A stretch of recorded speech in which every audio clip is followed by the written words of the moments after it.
Ito ang Kalakhang, Maynila. Paunlad ng paunlad, ngunit pasikip ng pasikip.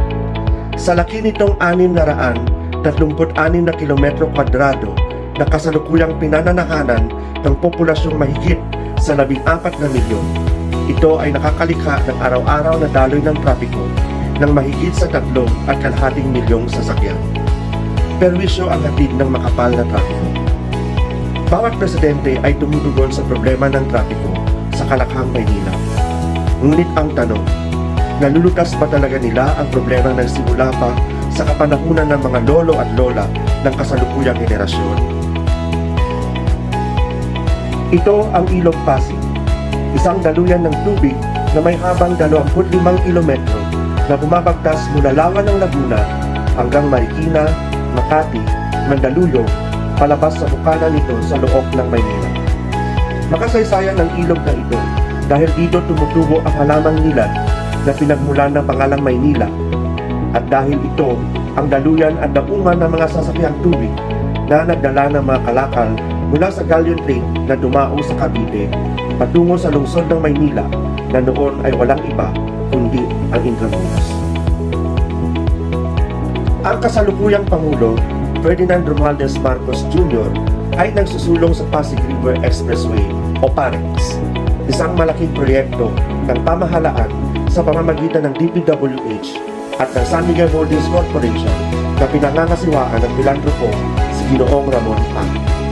Ang PAREX na may tinatayang halagang mahigit na 75 bilyong piso ay nanglalayong magtayo ng elevated expressway sa habang mahigit sa 19 na kilometro ng Ilog Pasig upang maiugnay ang silangan at kandurang bahagi ng Kalakhang, Maynila, upang maisan ang daloy ng trapiko sa mga pangunahing kalye tulad ng R10, EDSA at C5, at upang mapadali ang paglalakbay sa mga sentro ng komersyo gaya ng Ortigas, Makati at BGC.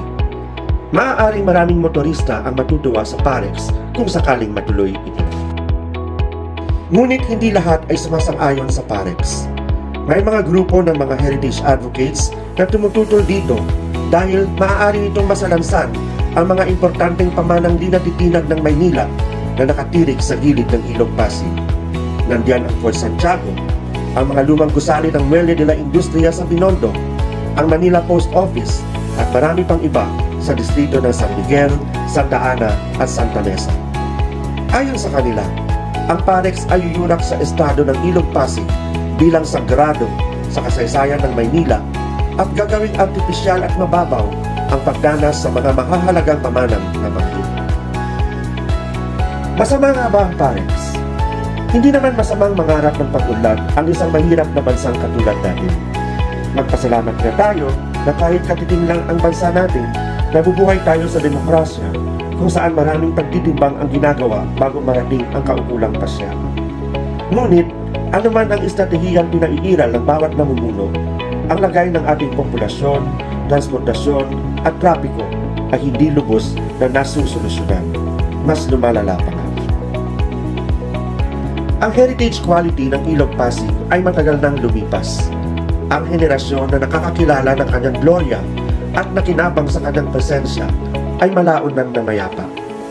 Kahit na siguro ang mga heritage advocates na sumasalungat sa PAREX ay maaaring wala na rin mapakinabangan sa Ilog Pasig. Hindi na ito daungan ng mga kasko ng mga kalakal. Hindi na ito lugar para sa pahinga, paglilibang at wellness ng sambayanan. Ito ay isa ng marumi at masangsang na tapunan at laluyan ng basura at polusyon ng mga pabrika at mga labi ng ikalawang digmaang pandaigdig. Wala nang nag-iinteres na mamumunan sa pampublikong transportasyon sa Ilog Pasig. Wala na rin organikong nilalang na maaaring mabuhay sa ilalim nito, maliban sa mga nakakulapol na makakapal na lili na mahirap tanggalin. Isa ng imposibleng misyon ang piliting mabuhay pa ang Ilog Pasig. Marami ng mga elevated platforms katulad ng PAREX ang naitayo sa ibang bansa with little cost to the environment and heritage resources, pero may malaking pakinabang para sa mga pamayanang gumagamit nito. Ang kapakanan ng sambayanan ang pangunahing tungkulin ng pamahalaan, kasama na ang pagtanggal sa mga sanhi ng perbisyo sa kanilang pamumuhay. Populasyon, hindi natin nakontrol. Trapiko, hindi natin natugunan dahil dumarami ang may kayang bumili ng sasakyan. Ngunit ganun pa rin kaunti at kaliit ang ating mga kalye. Espasyo lamang ang maaari nating makontrol. Maggamit ng espasyo ayon sa ating pangangailangan. Sa kapakanan ng mga mamamayan ng Kalakhang, Maynila, ang espasyong kailangan ngayon ay nasa balikat ng Ilog Pasig.